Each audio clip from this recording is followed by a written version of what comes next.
Itu sebabnya kenapa dipaksa sholat. Supaya jadi orang baik. Kan yang paling pokok itu. Coba Bapak Ibu cek. Amalan pertama yang memaksa kita untuk jadi orang baik itu sholat. Nanti puasa, zakat, haji belakangan. Makanya kenapa anak usia 7 tahun khususnya tegas diminta, dilatih, dididik untuk sholat dengan benar. Kenapa? Supaya tumbuh jadi orang baik. Kepada Allahnya dia baik, kepada orang tuanya dia berbakti, kepada lingkungannya dia baik. 10 tahun masih sulit, diapakan Bu? Main pukul aja. Deh.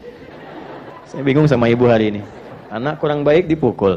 Doroba yadribu itu tidak selalu memukul. Idrib itu artinya buat pelajaran sampai mengerti.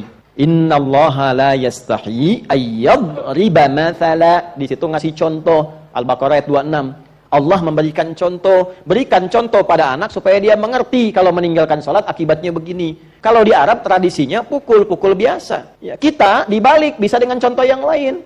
Boleh nggak sholat tapi uang jajan hilang hari ini. Pada anak-anak yang masih memikirkan jajanan. Cari supaya dia mengerti pentingnya sholat.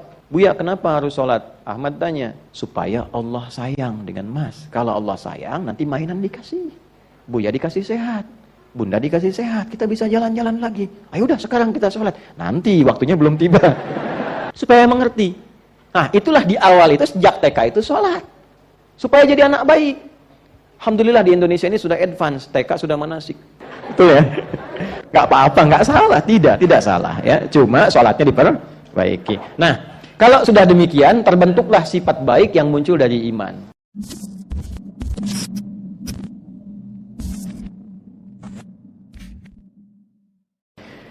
Di dalam Al-Quran diturunkan urutan-urutan keberyakinan kita kepada Allah. Dari mulai Islam, kemudian di dalamnya ada iman, lantas mengalami peningkatan menjadi sifat takwa. Islam, iman, takwa. Nanti dari takwa itu orangnya disebut taqi kalau satu orang, kalau banyakkan disebut muttaqin. Dari muttaqin puncaknya menjadi muhsinin. Itu urutannya. Nah, nanti dilihat sampai pagi ini kita di level yang mana. Ya, karena keripik aja ada levelnya sekarang. Ya. Nah, demikian keimanan juga seperti itu. Islam orangnya disebut muslim. Ya, cara cepatnya begitu. Kalau ada IA orangnya pasti UI. Ya. Islam orangnya muslim. Iman orangnya mukmin. Islah orangnya muslih. Ihsan orangnya muslim. Gitu ya. Itu rumus cepat ya. Ya. Saya sedang merumuskan untuk rumus belajar cepat bahasa Arab. Ya, jadi di situ nanti ada rumus-rumus yang insya Allah mudah dipelajari. Kembali lagi, level pertama Islam orangnya disebut Muslim bagi yang ini poinnya telah bersyahadat dengan lisannya dan mengikrarkan dengan lisan itu kebertuhanannya kepada Allah dan menetapkan sosok Nabiullah Muhammad SAW sebagai Rasul terakhir. Maka ia mengatakan, asyhadu an la ilaha illallah wa asyhadu anna Muhammadan Rasulullah. Nah, itu adalah standar syarat pertama seseorang dinyatakan sebagai muslim. Mengikrarkan diri, berkomitmen untuk mengislamkan dirinya. Maka disebut apa? Muslim. Diucapkan dengan lisan. Menjadi iman ketika lisan itu meneruskan konfirmasi syahadatain itu ke dalam hati, ke qalbu. Jadi dari lisan turun ke hati, bukan dari mata. Ya, sekarang kan banyak yang dari mata turun ke hati. Nah, Islam menjadi iman itu dari lisan turun ke hati. Tasdiqun bil qalbi. Kalau hanya diucapkan dengan lisan, tidak dikonfirmasi oleh hatinya, maka belum menjadi iman sepenuhnya, baru Islam. Itu yang ditegaskan oleh Allah di Quran surah ke-49 Al-Hujurat di ayat ke-14. Qalatil a'rabu, ada segelintir orang-orang Arab Badui mendatangi Nabi SAW dan mengatakan, amanna, kami telah beriman. Berarti level kedua kan? Ya. Lalu urusan ini karena sudah masuk ke dalam hati, yang membolak-balikkan hati siapa? Allah. Yang mengetahui hati siapa? Nah, makanya doanya kan, ya muqallibal tsabbit qulubana 'ala dinik 'alal iman. Karena yang disebut din nanti yang sejati itu ada unsur imannya. Baik, pembukanya disebut Islam. Dikonfirmasi di Quran surah ketiga Ali Imran di ayat 19. Innad dina indallahil Islam. Maka dikatakan di pokok pilar Islam yang 5 itu, perkara pertamanya syahadatain, asyhadu an la ilaha wa asyhadu anna Muhammadan. Nah, pilar ini kalau ingin kokoh mesti dinaikkan levelnya ke level pilar iman. Maka nanti dicek sumbernya di mana? Di hatinya. Qul lam tu'minu. Allah jawab, katakan Muhammad pada orang-orang ini yang datang kepadamu mengatakan telah beriman, lam tu'minu. Belum sampai kalian ke level iman itu. Kan? Walakin qulu aslamna. Tapi katakan kami baru mengkonfirmasikan keislaman karena baru berkata dengan lisannya. Kan? Walamma yadkhulul imanu fi qulubikum. Sementara iman yang dikatakan di lisan itu belum sampai ke hatinya. Awas, hati-hati nih. Belum sampai ke mana? Ke dalam hati. Karena nanti beda antara aktivitas lisan dengan keyakinan dan perilaku hati itu akan berbeda. Tidak sama. Saya tanya ibu, cinta di lisan dengan cinta di hati dalam mana? Jangan ketawa. Dalam yang sampai ke hati ya. Kasih sayang kepada anak itu ya dalam lisan ataukah di hati? Di hati. Karena yang kalau sudah sampai ke hati, semua organ akan dibimbing untuk berperilaku. Kasih sayang itu kalau mengalirnya dalam hati, itu mata itu menatapnya lain. Lisan akan dibimbing cara bicaranya. Tangan akan dibimbing cara berperilakunya. Kalau sudah sampai ke hati. Kalau cuma dikatakan di lisan belum ke hati, itu tandanya belum serius. Ya, ini level pertama. Rumus dalam tafsir, salah satunya ada teori begini. Jika disebutkan di dalam Al-Quran, satu gelar, kelompok, atau keadaan, yang tidak menyebutkan langsung detil tokohnya.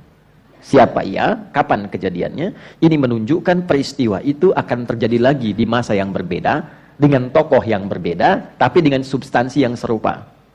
Baik, saya tanya, sekarang ini ada nggak orang yang mengatakan dengan lisannya Muslim, beriman, ya, tapi nggak sampai ke hati imannya, ada nggak? Nah, konfirmasinya bagaimana? Gini cara ngeceknya gini. Ini kita turunkan tabel Qurannya ya. Jadi kalau nanti ngajinya insya Allah sudah agak banyak, kita bisa turunkan seperti ini, kayak bentuk diagram gitu. Ya, kelihatan Bu ini? Ini pinter belum, belakang ngangguk tuh. Berarti yang sana sudah beriman kuat sekali tuh. Islam, iman, ya, takwa. Pakai Q aja lah. Kemudian ada ihsan. Ya. Ada tetangga saya nama anaknya Islam, iman dan ihsan. 3. Ini orangnya Muslim. Ini mukmin. Yang ini taqi. Jamaknya muttaqin. Kemudian yang ini muhsin. Ya. Dah, pelan-pelan. Ini dikonfirmasinya dengan lisan. Diagramnya begitu ya. Konfirmasinya dengan apa? Lisan. Kita tuliskan dalam kurung syahadatain, disingkat syahadat. Ya, kurung tutup supaya tidak lepas. Asyhadu an la ilaha wa asyhadu anna Muhammadan. Baik. Nah, ini nanti kalimat di lisan itu harus tembus kepada hati, di kolbu. Tempatnya ini kolbu, di dalam jiwa. Nah, kalimat ini, syahadat, ketika masuk ke dalam kolbu, nanti ini jadi cahaya, jadi nur. Ya. Dibimbing oleh Allah, nurun ala nur. Cahaya ini nanti yang akan memberikan satu pancaran ke semua bagian tubuh kita untuk beraktivitas.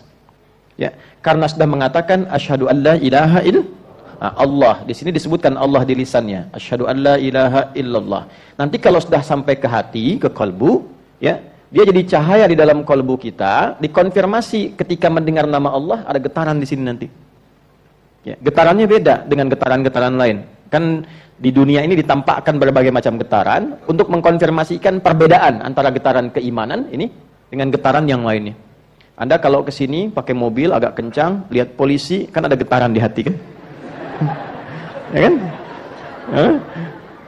Punya utang sama teman kelihatan dari jauh ada getaran kan? Nah, getaran utang dengan getaran iman beda tuh. Ya, nah, itu beda-beda. Ya, ada kasih, ada sayang, ada macam-macam. Maka di mana dalilnya supaya tidak terkesan kita itu mengada-ngada atau mencocok-cocokkan. Dalilnya kita turunkan di Quran surah ke-8 ayat kedua. Kan? Kalau yang ini nanti ini disebut din Islamnya. Quran surah ke-3 ayat 19. Ya. Kemudian konfirmasi syahadatnya ini ada di Quran surah ke-20 misalnya Taha ayat 14. Innani anallahu la ilaha illa ana fa'budni. Di alam rahimnya dikonfirmasi di Quran surah ke-7 ayat 172. Wa idz akhadha rabbuka min bani adama min zuhurihim dzurriyyatahum wa asyhadahum ala anfusihim alastu bi rabbikum qalu bala syahidna. Ini. Cepat dulu ke sini. Innamal mu'minun tuh, bukan muslimun. Innamal mu'minuna alladzina idza dzukirallahu Allah idza dzukirallahu wajilat qulubuhum qalbu. Ciri insan beriman itu yang sudah masuk level mukmin. Innamal mu'minuna adatul hasri. Innama adatul hasri, huruf untuk membatasi. Jadi batasnya di level mukmin saja. Sungguh ciri seorang yang sudah beriman itu idza dzukirallahu, di antara tandanya bila disebutkan nama Allah, wajilat qulubuhum. Qulub itu jamak dari kata qalbu. Qulub jamak dari kata qalbu. Kata qulub pertama ada di Quran surah kedua Al-Baqarah ayat 10. Fi qulubihim marad. Ya. Baik, sini idza dzukirallahu wajilat qulubuhum. Jika disebutkan nama Allah, ada getaran konfirmasi dalam kalbunya, getaran imannya. Nah, untuk mengkonfirmasi itu, mengecek, disebutkan, diperdengarkan, kan konfirmasinya dari telinga ke hati kan? Kan kalau disebutkan mendengar kan?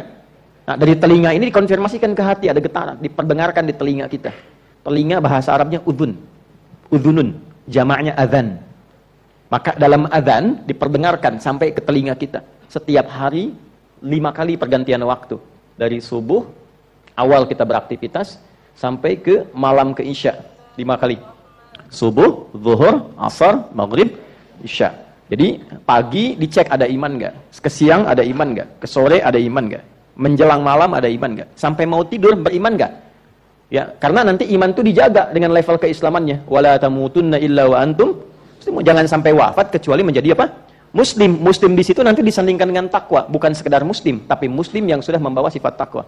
Itu yang di Ali Imran di ayat ke berapa? 102. Iman disebutkan, takwa disebutkan, Islam disebutkan. Ya ayyuhalladzina amanu iman ittaqullaha haqqa tuqatih, takwa